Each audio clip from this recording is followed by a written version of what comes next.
Boa noite a todos. O nosso tema, desnutrição afetiva, é um tema que vem sendo colocado atualmente para falar de uma maneira mais suave do sentimento de desamor e a sensação de solidão que a maioria de nós, seres humanos, estamos revelando. Nutrir significa alimentar.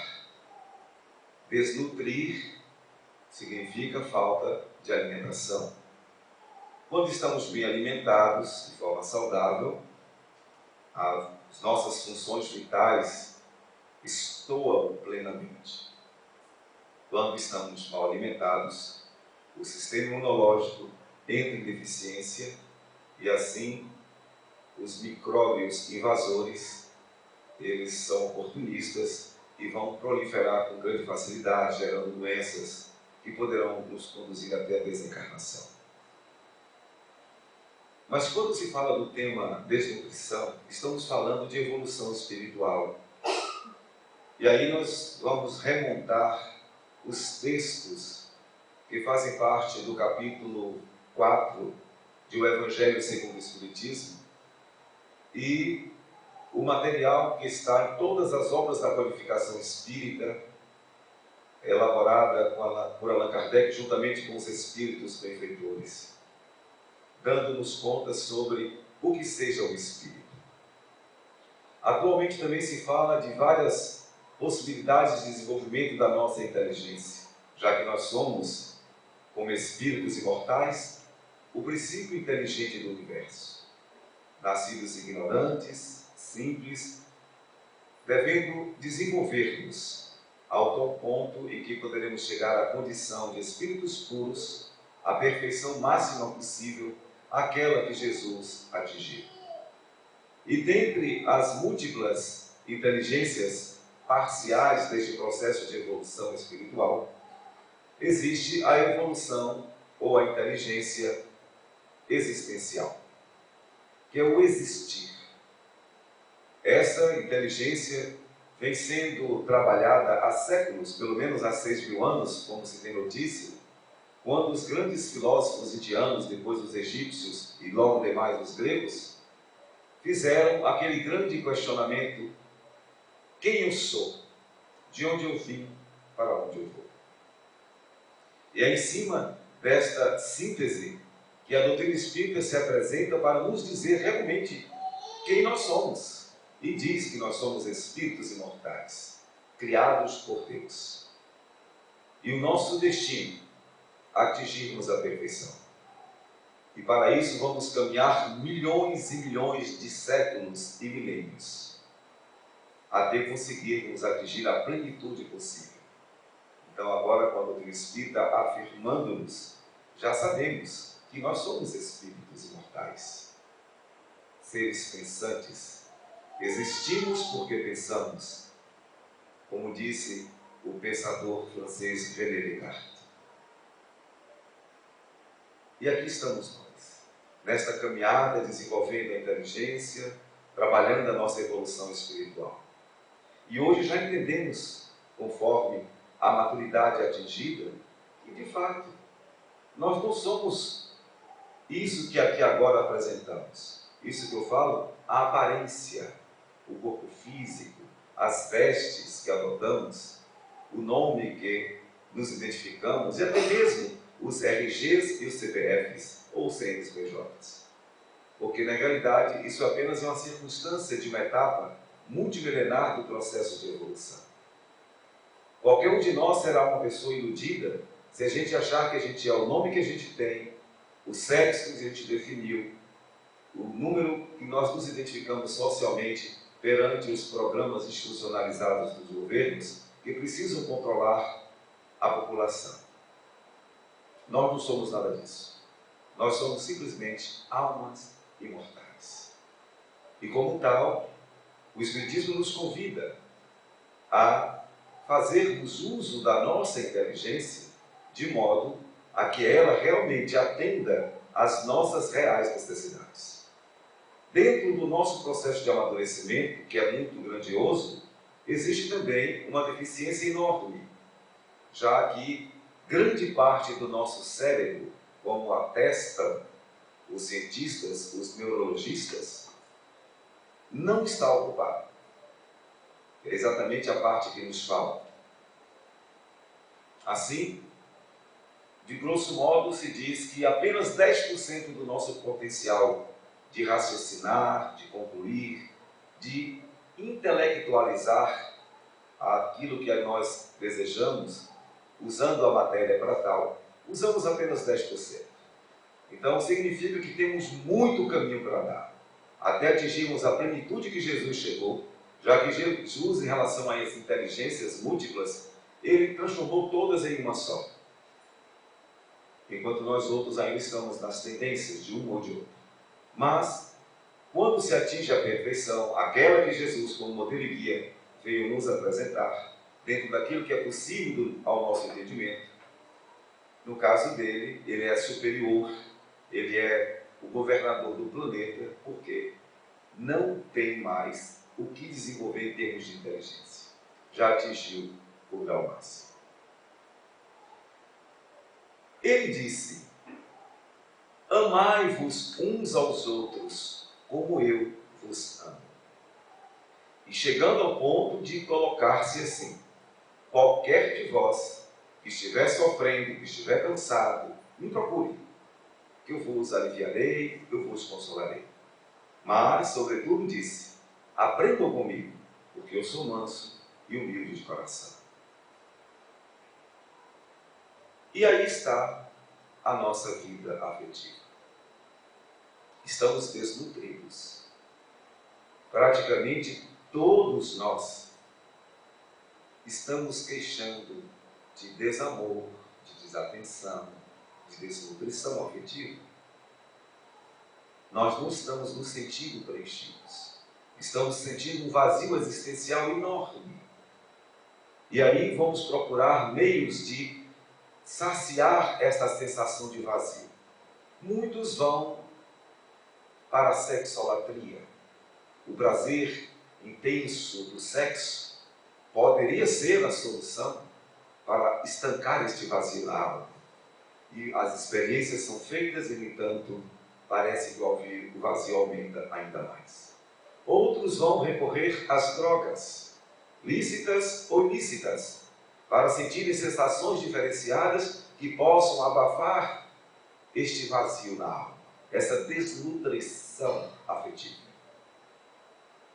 E, no entanto, quanto mais se busca na viciação estancar de modo artificial o vazio da alma, maior se torna o efeito, a depressão, a angústia e a sensação aterrorizante de tédio e de tudo aquilo que representa a depressão no seio da sociedade humana. E hoje nós somos campeões do suicídio, direto ou indireto, consciente ou inconsciente, e somos pessoas que queixamos o tempo todo. Não há nada que nos preencha.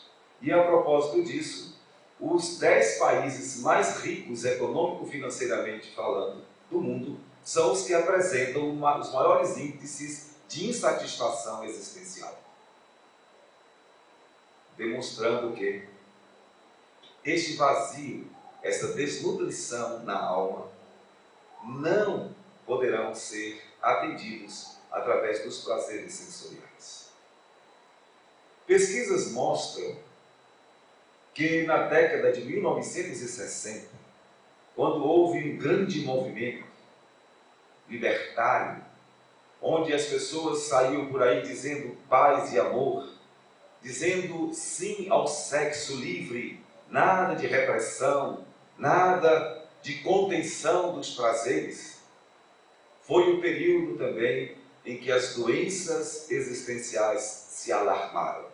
As pessoas, a partir de então, de 1960 para cá, estão demonstrando uma insatisfação que supera a tristeza e o sofrimento que foram experimentados pelas pessoas que vivenciaram a Segunda Guerra Mundial, no período de 1939 a 1945. Com as câmaras de gás, com aquele extermínio, com aquele genocídio, com aquele holocausto aterrorizante, os sofrimentos foram atrozes, porém, de 1960 para cá, a sociedade está reclamando de uma dor na alma, de um vazio que supera até mesmo os sofrimentos provocados nos efeitos aterrorizantes da Segunda Guerra Mundial. Então aqui estamos nós outros, desnutridos.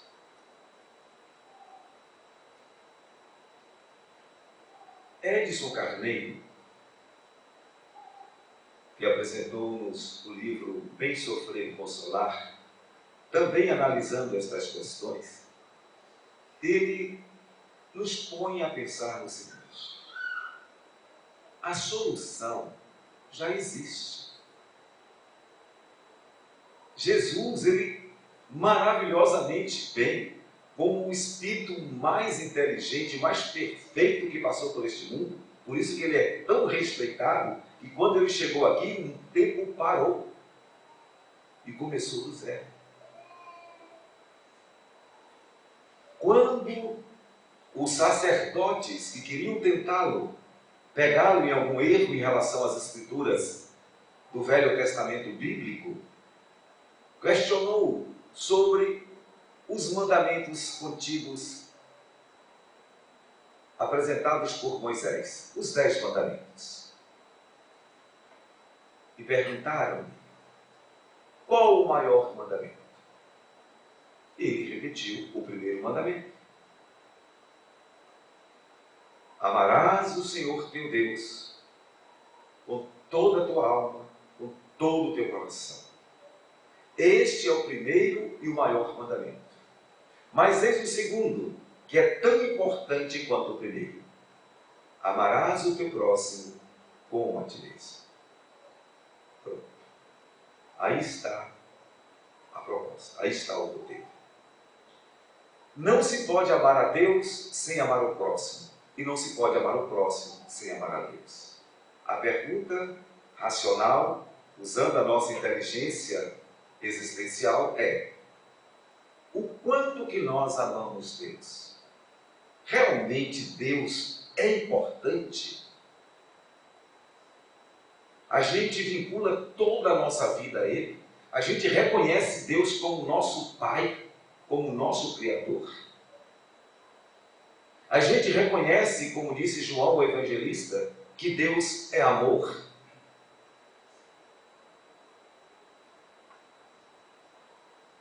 E que o alimento que nos falta é exatamente o amor. O mesmo amor que Jesus disse que sem Ele ninguém jamais experimentará a verdadeira felicidade. E dizendo o contrário, que quando buscarmos os prazeres da vida, os prazeres sensoriais, quanto mais nos integrarmos a eles, mais nos sentiremos vazios, até que vamos perceber que somente o amor alimenta a alma. Ali, os espíritos benfeitores dizem todos unanimemente que o amor é o alimento de nossas almas.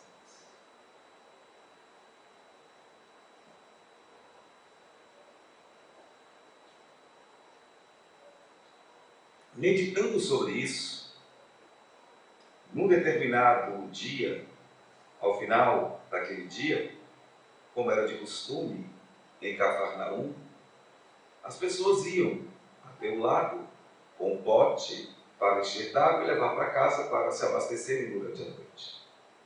E uma moça que fazia esse gesto, que era rotineiro, passando por ali, Jesus a observou e disse: quem beber da minha água jamais sentirá sede. Porque, alusivamente a prazeres, saiba-se que quanto mais buscamos os prazeres materiais para nos saciarmos, aqueles que os nossos sentidos podem nos oferecer, mais insaciados ficaremos. Como, por exemplo, quanto mais eu beber água, mais eu vou precisar de água.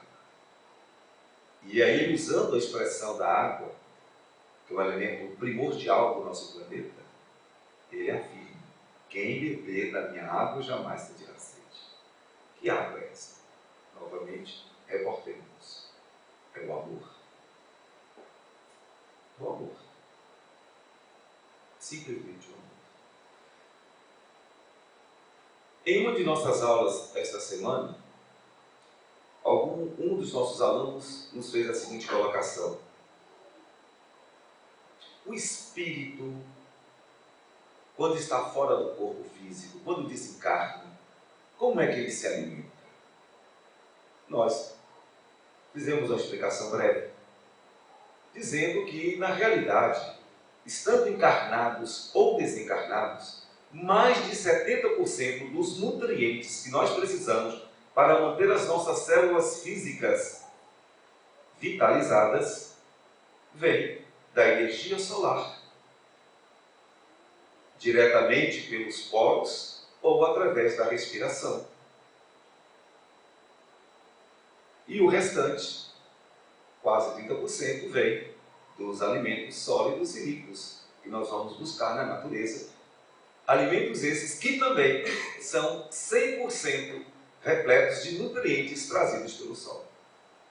Nós vivemos no sistema solar e os raios radioativos do Sol mantêm todas as formas de vida, alimentam todas as células.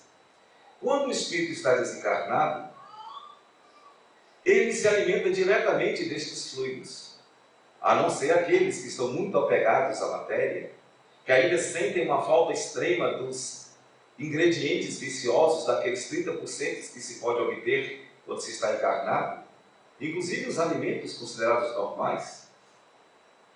Esses espíritos ainda precisam de combinações fluídicas preparadas adredemente para que eles se sintam saciados até que possam se desapegarem das sensações grosseiras destes fluidos que fazem parte dos nossos alimentos comuns enquanto estamos encarnados. Analisando assim, de forma muito simples e direta, é natural que a gente se reconheça como pessoas desnutridas. Não é à toa que a maioria de nós sente uma certa fraqueza todos os dias, uma certa apatia, um certo desânimo.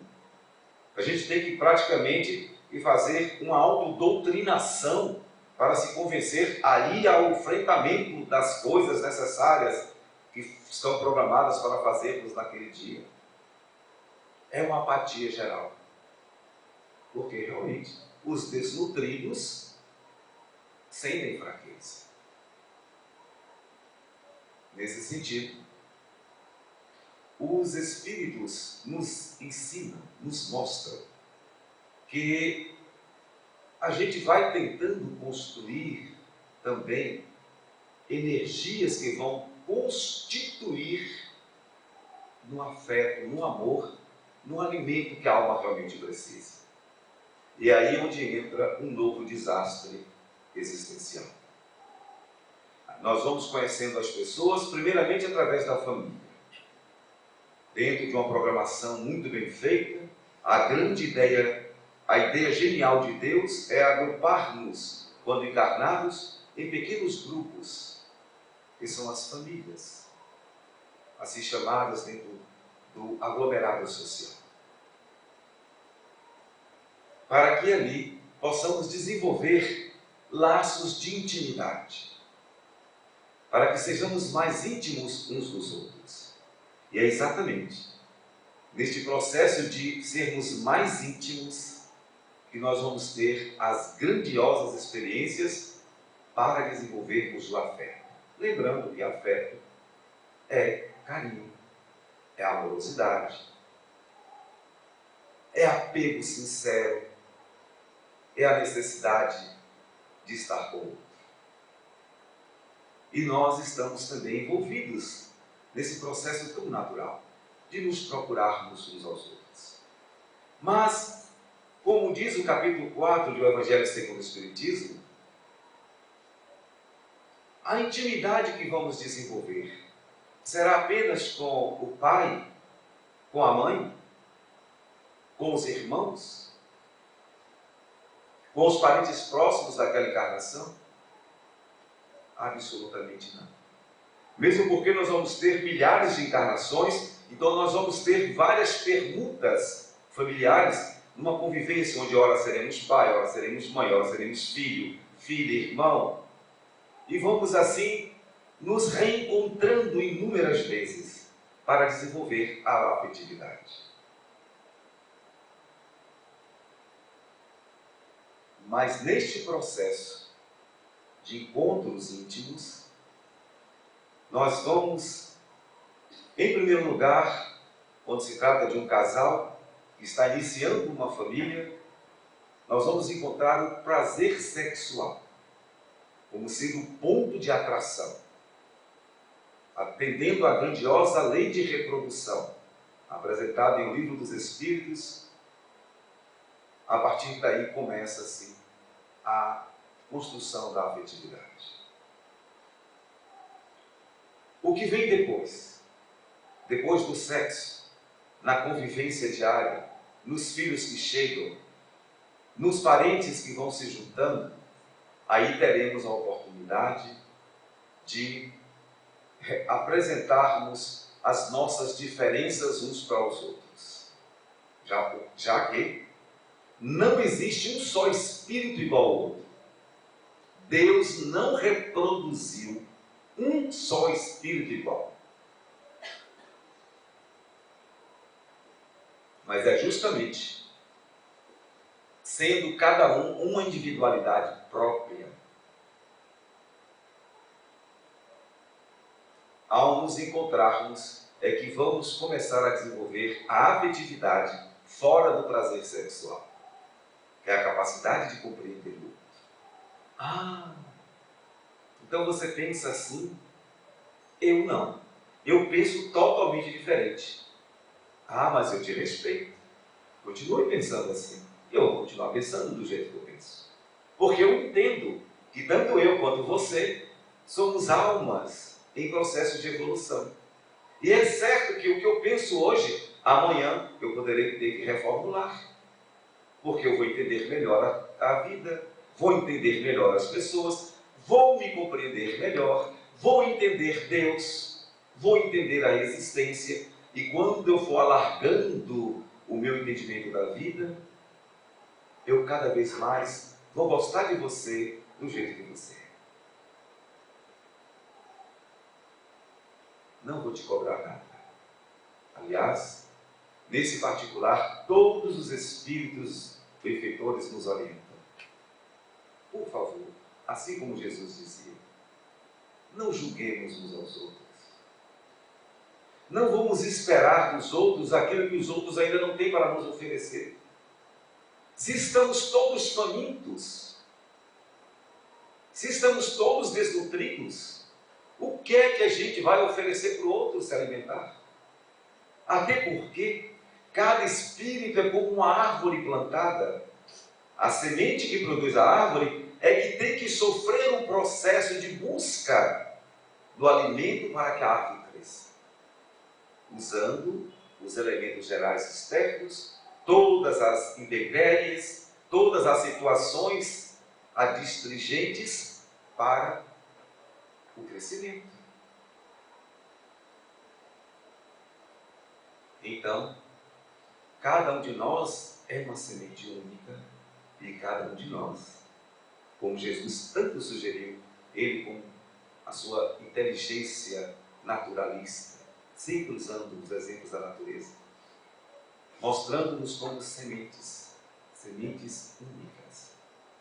E como sementes, deveremos mergulhar na nossa realidade, reconhecer as nossas dificuldades e imperfeições e, debruçando sobre elas, vamos encontrar meios para continuarmos vivos e, mais do que isso, vamos encontrar meios para que sejamos árvores frondosas, que possam produzir sombras, que possam dar frutos.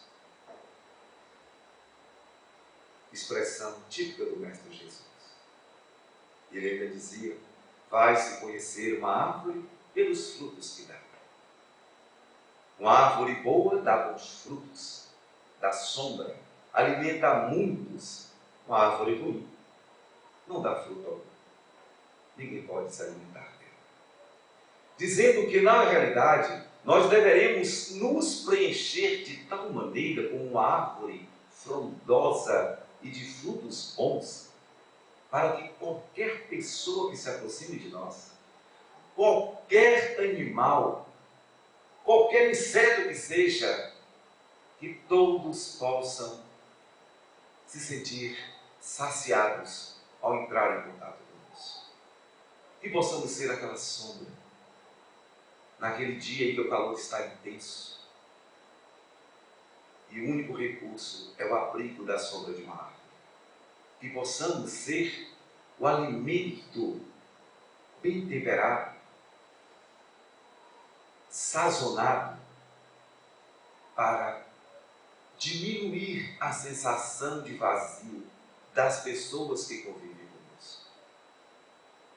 E fazendo isto como as árvores, sem reclamar, sem exigir. E melhor ainda, além dos frutos sazonados, produzindo também as flores e os perfumes, para que as pessoas se sintam inebriadas com o perfume da nossa compreensão, da nossa serenidade, na nossa boa vontade de querer ver o outro feliz, esquecendo-se até mesmo da sua própria felicidade. É assim que os Espíritos nos apresentam a forma ideal de deixarmos de ser pessoas desnutridas. Não esperemos nada de ninguém. Veja o que você tem para oferecer para alguém e procure sempre alguém para oferecer alguma coisa. Molhe uma planta, alimente um cão, diga uma palavra amiga para alguém, ainda que você não esteja se sentindo nutrido. Fazendo-se isso com resignação, a misericórdia de Deus se transforma em compaixão. E vendo a luta, a resignação, o esforço para fazer o outro feliz, a misericórdia de Deus, de forma compassiva, vai também nos preenchendo a alma do alimento que a vida retorna para nós, com as nossas ações de bondade e de generosidade em relação ao outro. É a química perfeita, é a solução ideal, é a única forma de realmente nos alimentarmos. Porém, com tudo isso, muitos de nós ainda dizemos: eu estou só no meio da minha família, estou só no meio da multidão, estou só onde quer que eu ande. Por mais que eu me junte às pessoas, mais a solidão se apresenta em meu coração. Vamos refletir rapidamente para concluirmos. Nesta tal solidão, duas possibilidades existem de imediato para nos sentirmos sós. Embora o tema seja amplo e mereçam outras considerações igualmente importantes. Primeiramente, aquela pessoa, por exemplo, que sai para trabalhar. Quando chega em casa, não encontra ninguém para lhe receber, para lhe dar um sorriso, para lhe dar um abraço, para lhe dizer: olá, que bom que você retornou. Vamos conversar, vamos fazer algo juntos.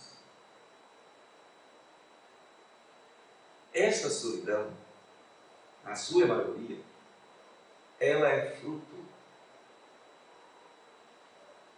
da nossa indiferença moral em relação ao outro. De não termos desenvolvido nos outros simpatia, alegria por nos ver chegar, por entrar em contato conosco. Esta solidão, ela só será resolvida quando nós nos abrirmos para que os outros se sintam felizes com a nossa presença. Mas existe também uma solidão que muitas vezes é fruto da injustiça social, da indiferença moral dos outros em relação a nós, mesmo que estejamos tentando conviver de maneira pacífica e mesmo que estejamos oferecendo a nossa alegria de vida para alimentar aqueles que andam tristonhos pelos caminhos da vida. E a propósito disso, nós tivemos uma educadora no final do século passado, chamada Francisca Clotilde, que ela fez uma pesquisa muito curiosa. Ela queria saber o seguinte: existem espíritos que, quando desencarnam, são recebidos por Jesus? Jesus falou dos anjos da libertação, e a doutrina espírita nos fala que existem os espíritos técnicos especializados para promoverem as nossas reencarnações, e tem também os espíritos que vão nos receber de volta quando desencarnamos. Porém, Jesus, que é o governador do planeta, que é o amor por excelência, ele pode vir pessoalmente receber alguém que desencarnou? Fala-se que Chico Xavier, que desencarnou no dia 30 de junho de 2002, do Brasil, né? Se sagrou pentacampeão, dizendo-se que ele pediu a Jesus que no dia da sua morte ele queria que o Brasil estivesse tão feliz, que ninguém pudesse manifestar um só momento de tristeza, de pesar pela sua desencarnação. E Jesus atendeu o seu pedido. Ele desencarnou exatamente no momento que não tinha como pensar em Chico Xavier, porque a alegria do maior evento esportivo da Terra tomava conta do Brasil de tal forma que só depois, acanhadamente, os jornais começaram a falar, mas ninguém estava prestando atenção. Fala-se que Chico Xavier, ainda sem comprovação universalizada de informações mediúnicas, teria sido recebido por Jesus. Chico Xavier, Divaldo Franco, disseram, comentando entre amigos, que Jesus também recebeu Irmã Dulce pessoalmente. Nas narrativas bíblicas, nós sabemos que Jesus veio buscar a sua mãe Maria de Nazaré pessoalmente. Que ele veio buscar Maria de Magdala, a prostituta regenerada. E que ele próprio, Jesus, recebeu aqueles cristãos que foram sacrificados, atirados aos leões, ou que foram mortos em fogueiras criminosas de perseguição. E pessoalmente ele foi lá buscar cada um dos que testemunharam a fé na imortalidade, no amor em Jesus, e por terem acreditado nele, pagaram com a própria vida. Mas, na literatura espírita, vamos nos lembrar de dois casos. O de Sabina, uma moça que ficou grávida numa roça. O rapaz abandonou-a, ela tentou criar um filho, o filho morreu. Ela resolveu então ir embora e foi para a cidade grande. Naqueles tempos em que não havia assistência social mais abrangente, com programas de socorro às emergências. E ela foi lutando como pôde para sobreviver, até que quando chegou a uma certa idade, naturalmente enfraquecida pelo tempo, ela não se viu amparada por ninguém. Começou a pedir esmolas e terminou seus dias como mendigo. Numa época em que não havia programa, inclusive, de amparo social ao idoso como tem hoje. Lembrando que aproximadamente lá por volta do governo Sarney, se criou um programa em que todos os brasileiros teriam, depois de 60, 65 anos de idade, um amparo. A princípio, um salário mínimo para aqueles que fossem aposentados ou que tivessem contribuído com a Previdência ou que tenham trabalhado na zona rural. No período do governo Collor, esse programa, com a ajuda dos deputados e senadores da época, se estendeu para o que se chama LOAS. É um programa de amparo social, que define que todo brasileiro e brasileira, independente de ter contribuído ou não com o INSS, vai receber o valor de um salário mínimo. E nunca receberão menos do que um salário mínimo.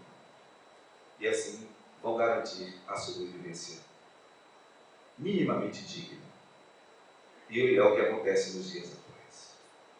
A propósito, como presidente da Associação de Milagre, que esclarece que, estando em campanha da gincana, que estamos aí promovendo para manter as instituições e a obrigação das instituições sem fins lucrativos fazerem campanhas para buscar doações junto à comunidade, algumas pessoas nos abordam que se há condição para se trazer um idoso para ser abrigado pela Associação de Milagre, seria ser aposentado.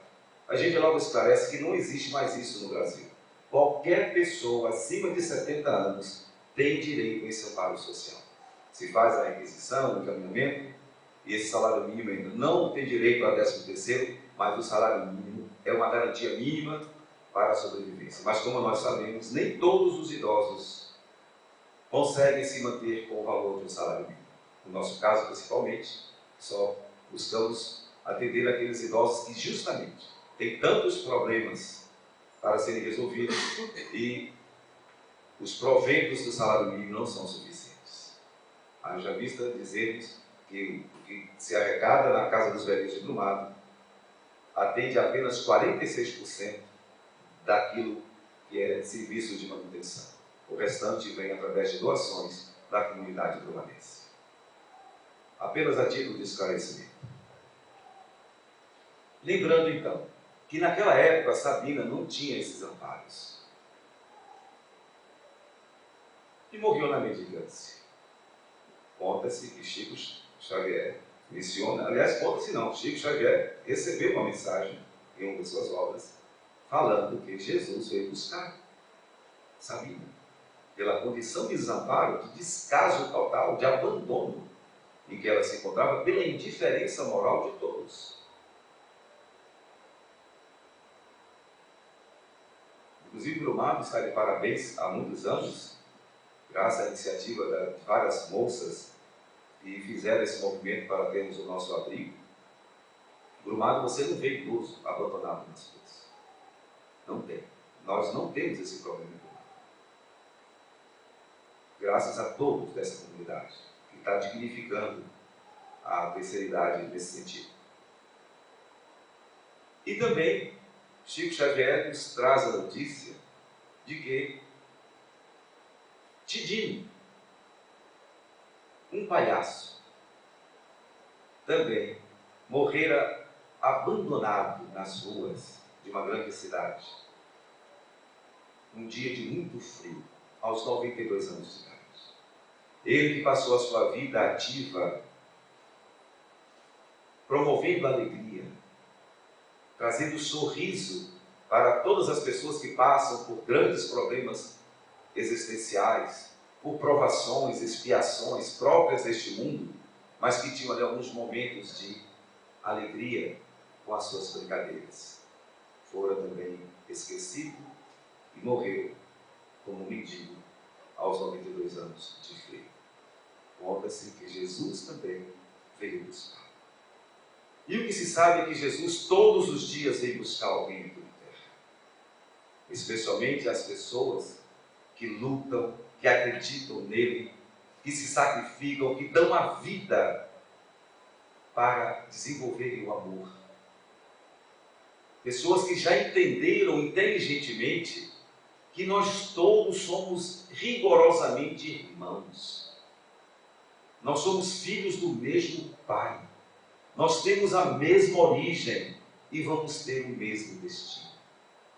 E quem compreende isso, não estranha ninguém. Não olha a quem vai beneficiar. Não pergunta, simplesmente auxilia. E todos que fazem isso são recebidos diretamente pelo próprio Mestre. Provavelmente pode ter sido o caso de Chico Xavier e de nossa irmã Lúcia. É isso, gente. Desnutrição afetiva significa que nós estamos amando pouco aos outros.